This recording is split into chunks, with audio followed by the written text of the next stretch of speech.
Bom, pessoal, vamos continuar, né, trabalhando com os procedimentos especiais do Código de Processo Civil.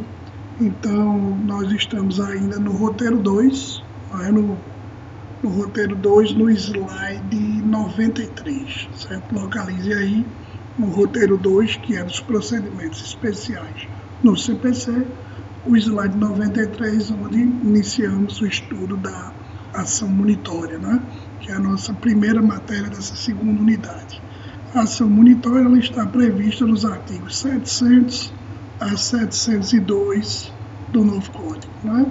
Coloquei para vocês aí um conceito em que a ação monitória ela seria um procedimento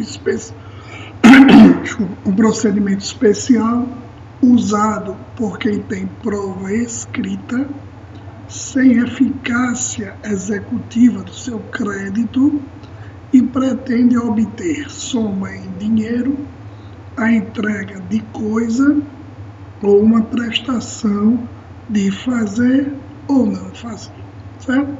Então vamos compreender a adequação do procedimento. Veja, uma questão óbvia. Se eu tenho um título executivo extrajudicial ou judicial, eu vou me valer de que tipo de procedimento? Eu vou entrar com um procedimento de execução, na verdade, uma execução de título extrajudicial ou um cumprimento de sentença, se o meu título for judicial. Mas, às vezes, eu não tenho absolutamente nada. Eu me digo titular de um direito. Imagine que eu emprestei dinheiro a uma pessoa, essa pessoa não me pagou, eu quero receber aquela dívida.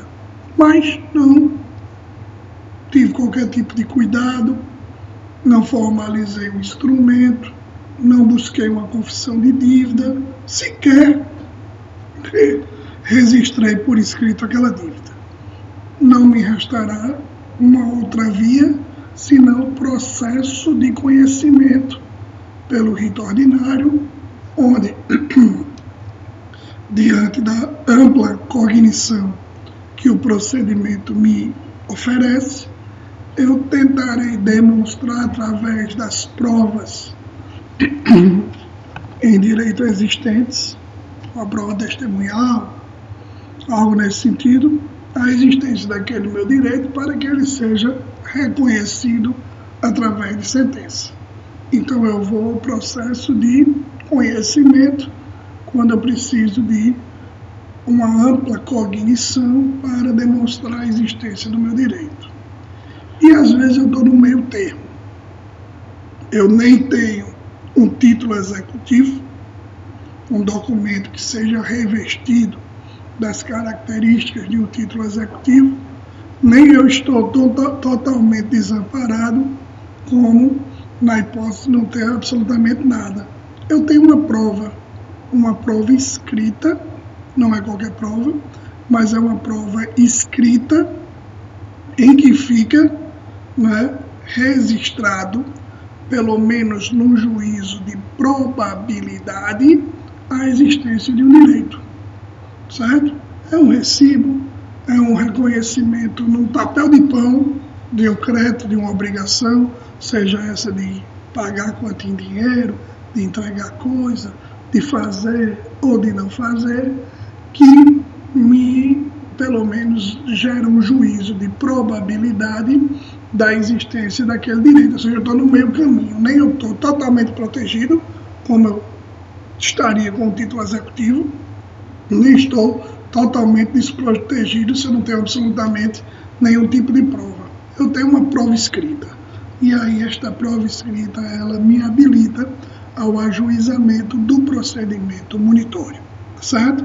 Então, a ação monitória é um procedimento especial, não é? Nós vamos no procedimento entender essa especificidade, que vai ser usada toda vez que a parte estiver municiada de uma prova escrita, mas, em regra geral, sem eficácia executiva. E aí ela vai se valer do procedimento monitório, certo? levando em consideração que este direito ele está evidenciado, vou fazer algumas considerações. O artigo 700 usa a expressão evidenciado, mas nós temos que entender o alcance dessa expressão, que daqui a pouco eu vou tecer alguns comentários, tá certo?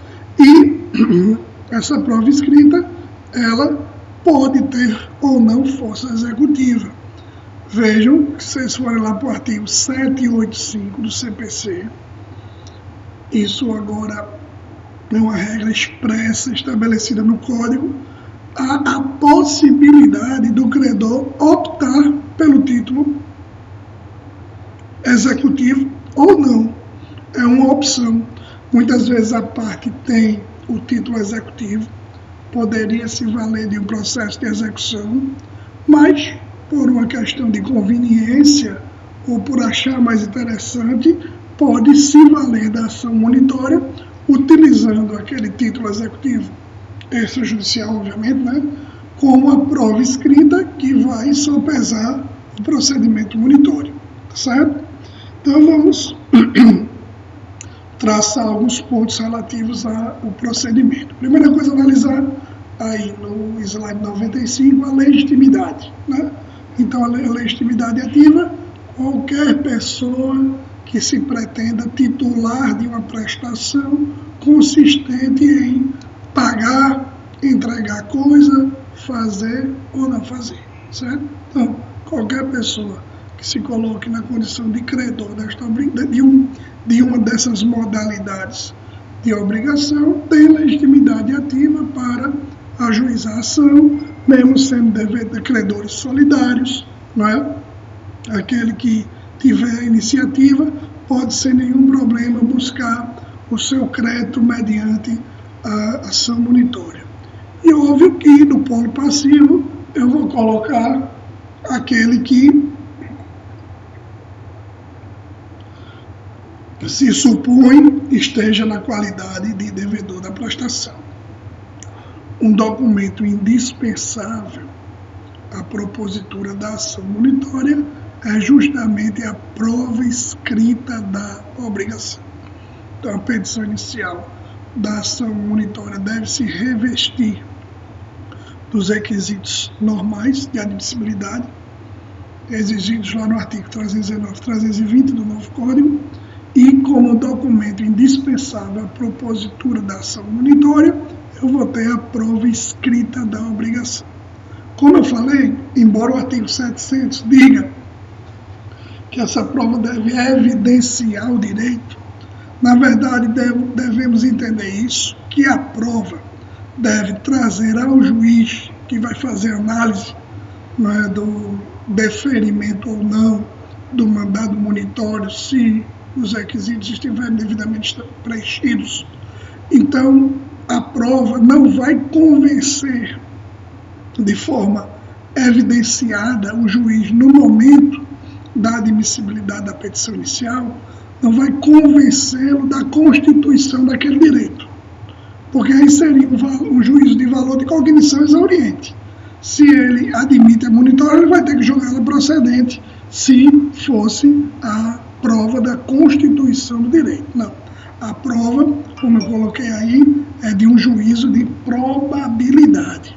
Ou seja, o juiz analisa aquela prova e encontra a probabilidade da existência de um crédito daquele autor. Isso autoriza a expedição do mandado monitório, certo? Se não existe a prova escrita, seria a hipótese de indeferimento da petição inicial ou, antes disso, a intimação do devedor ou a intimação do autor para, caso queira, possa converter a ação monitória em procedimento comum, aproveitando-se os atos até então praticados. O mesmo se diga em relação à decisão do juiz que entenda que, embora a parte autora tenha apresentado uma prova escrita, essa não forneceu um juízo de probabilidade ao magistrado que autorizasse o mesmo a expedir um mandado monitório. Ou seja, a prova como eu coloquei essa observação aí, fornece ao juiz certo grau de probabilidade acerca do direito alegado, certo? Não é a certeza da existência do fato constitutivo do direito, porque aí, obrigatoriamente, a ação munitória, uma vez admitida, teria que ser julgada teria que ser julgada procedente. Não é isso. A prova, naquele momento, gera uma probabilidade da existência do crédito que será definido durante a instrução da monitória, dos embargos da monitória e, posteriormente, a decisão definitiva do juiz, certo? Então, qualquer escrito particular, agora eu falei para vocês, uma declaração num pedaço de papel de pão, é um escrito particular apto no juízo de probabilidade a municiar a ação monitória.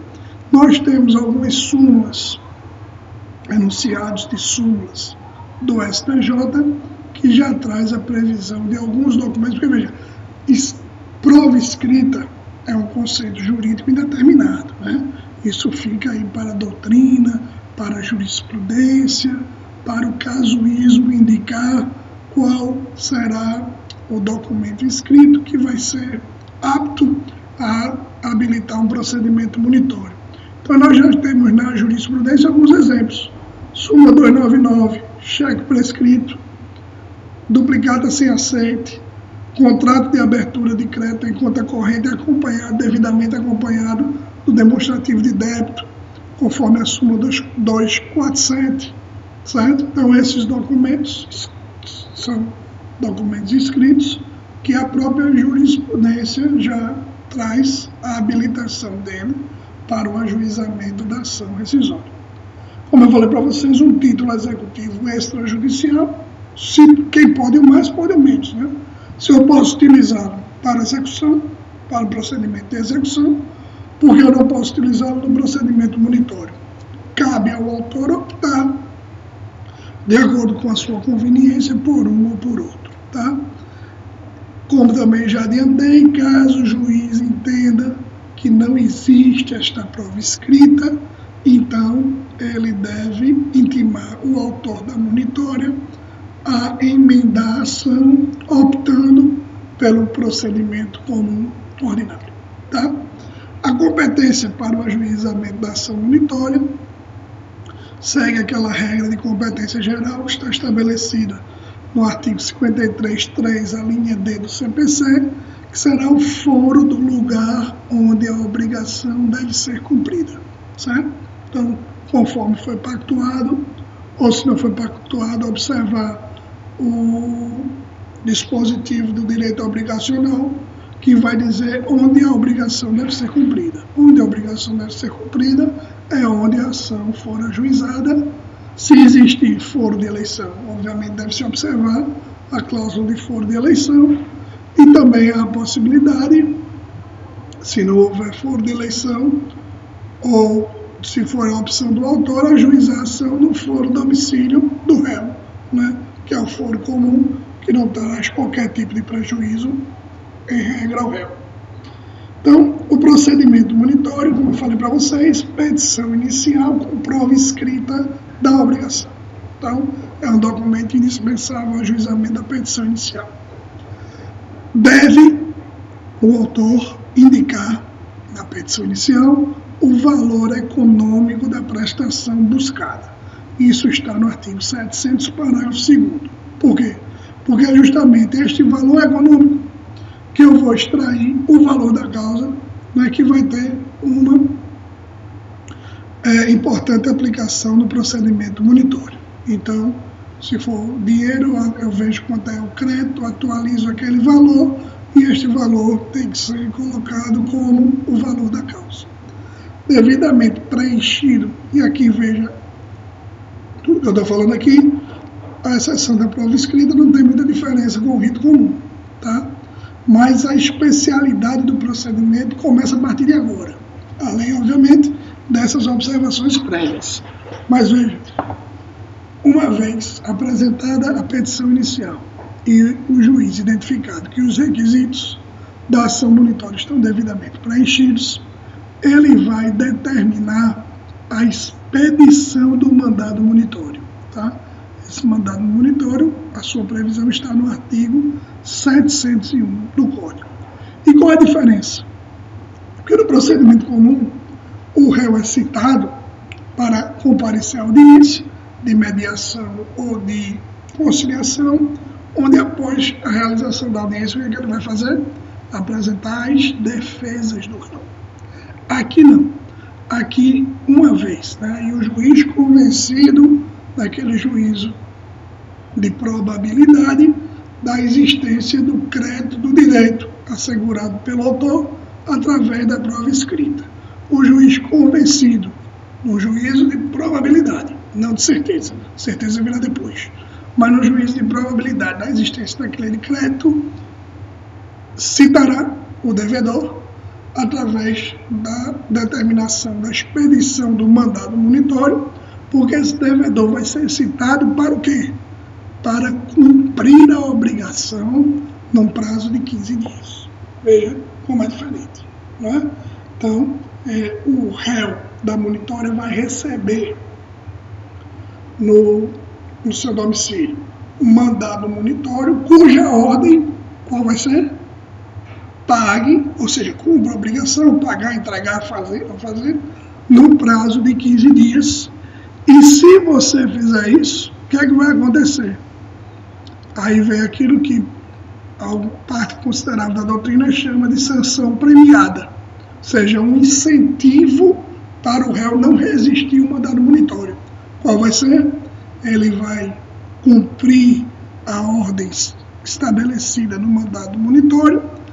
Se ele fizer isso, ele será isento do pagamento das custas, ou seja, ele não vai ter que pagar as custas do processo e ele vai pagar honorários advocatícios, mas com o benefício de ser 5% sobre o valor atribuído à causa.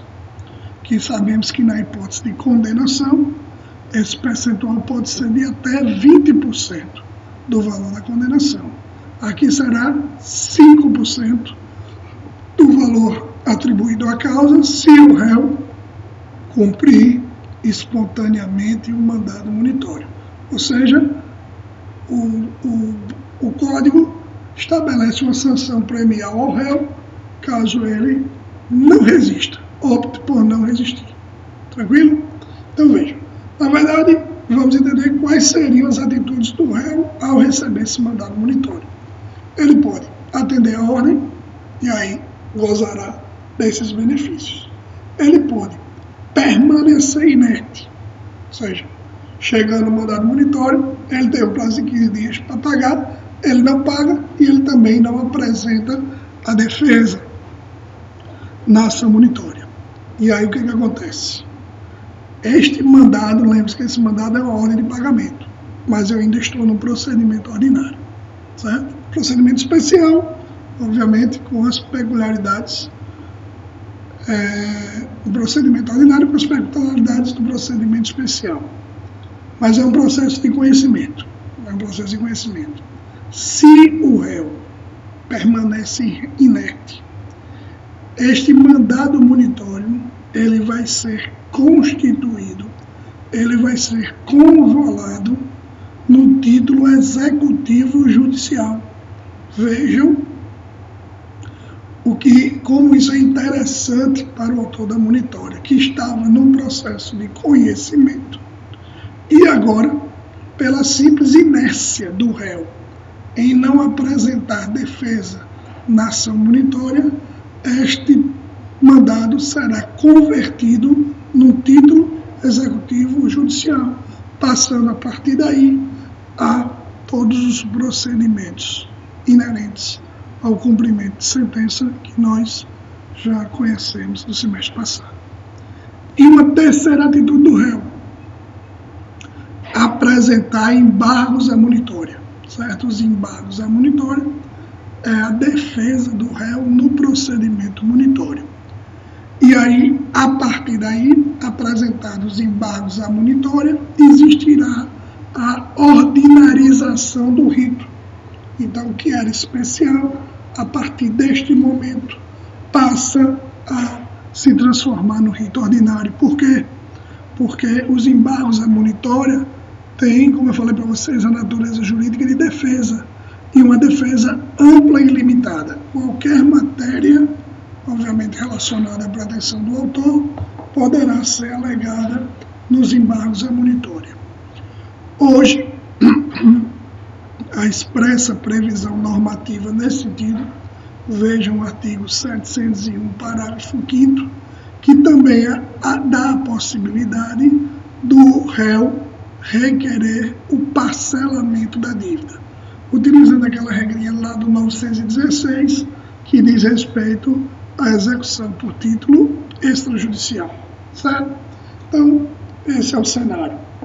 Vamos identificar, as outras atitudes são simples, vamos identificar o que acontece quando o réu opta por embargar a ação monitória. Então, o que acontece? Vamos ver. Citado, dentro do prazo de 15 dias, ele vai e apresenta os embargos à monitória, certo? O simples fato de ter apresentado os embargos à ação monitória já gera automaticamente, sem a necessidade de absolutamente nada, a suspensão do mandado monitório. Então, aquela ordem para o cumprimento da obrigação no prazo de 15 dias fica suspenso, né? Fica suspenso até quando?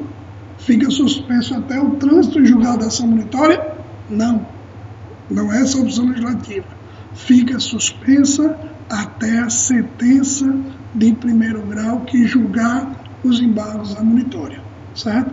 Porque se esses embargos forem rejeitados ou julgados improcedentes, automaticamente a eficácia da decisão mandamental de pagar é restabelecida, de cumprir a obrigação, é restabelecida. Julgado improcedente ou rejeitados os embargos, então volta, né, a decisão, constitui-se o título executivo e volta a decisão para o réu agora cumprir a execução de um título judicial. Tranquilo? Pode ser que haja interposição, conforme estabelece o 702, parágrafo 7º, a interposição parcial dos embargos à monitória. Ou seja, o que é isso? O réu utiliza aquela defesa muito similar da execução de um excesso de, não seria execução, mas um excesso de crédito. Ou seja, eu digo, o autor está dizendo que eu devo 100. Eu digo, olha, eu não devo 100, eu devo 40. Então, parte é controvertido e vai ser objeto de análise da monitória, parte é incontroverso. Então, essa parte incontroversa, ela já se transforma imediatamente no título executivo judicial que dá ensejo ao cumprimento de sentença. Ou seja, aqueles 40 que o réu diz que é devido, já se transforma no título executivo judicial. Lembre-se que para o réu interpor embargos sobre essa premissa, então ele tem que, através de cálculos demonstrativos, demonstrar o que é devido e indicar o que é excesso, sob pena de rejeição imediata dos embargos. Tá? Como eu falei para vocês, esses embargos à monitória, ele tem uma cognição plena e exauriente. Todo tipo de matéria pode ser objeto de discussão e abordagem nesses embargos à monitória. A alegação de falsidade do documento, de falsidade da assinatura, discussões sobre erros de cálculos, tudo isso é matéria. Não há, na verdade, nenhum tipo de limitação. Por isso que o rito se ordinariza a partir do momento dos embargos à monitória, porque todo tipo de discussão, todo tipo de prova documental, pericial, testemunhal, tudo isso é objeto de discussão nos embargos à monitória. O 702, parágrafo 6º, traz a possibilidade de reconvenção, já que esses embargos à monitória têm a verdadeira natureza jurídica de defesa, de contestação, então posso também utilizar a contestação para reconvir, para formular pedidos contra o autor. O que o dispositivo nega, e alguns doutrinadores tecem críticas sobre isso, mas está na lei, então não é possível a reconvenção da reconvenção, certo? Não seria possível. E por ser um procedimento ordinarizado, a partir daí também não há nenhum tipo de incompatibilidade do autor, ao receber embargos à monitória, fazer pedido de tutela antecipada. Muito comum isso acontecer quando se verifica que os embargos são oferecidos com caráter meramente protelatório, tá certo? Oferecidos os embargos, o autor da monitória, através de seu advogado, será intimado para responder os embargos no prazo de 15 dias, certo? E aqui é que não cabe aquela reconvenção da reconvenção. Feito isso, se necessário demandar a fase instrutória, remete-se a ação para a fase instrutória. Lembre-se que aqui o rito está ordinarizado, e aí vem a sentença, que pode acolher os embargos, e aí julgar a ação monitória improcedente, ou pode rejeitar os embargos. A rejeição dos embargos, como eu falei para vocês, restabelece a eficácia executiva do mandado inicial. Então, publicada a sentença, volta a eficácia executiva do mandado e a parte vai ter o prazo de 15 dias para pagar agora o título executivo judicial, sob pena de multa de 10%, mais honorários advocatícios e demais despesas relacionadas ao procedimento de cumprimento de sentença. Certo? Para concluir, apenas algumas observações. Hoje não há qualquer discussão, inclusive está normatizada a possibilidade da ação monitória contra a Fazenda Pública. Certo? Então, não há mais discussão se é cabível ou não. É cabível a ação monitória contra a Fazenda Pública.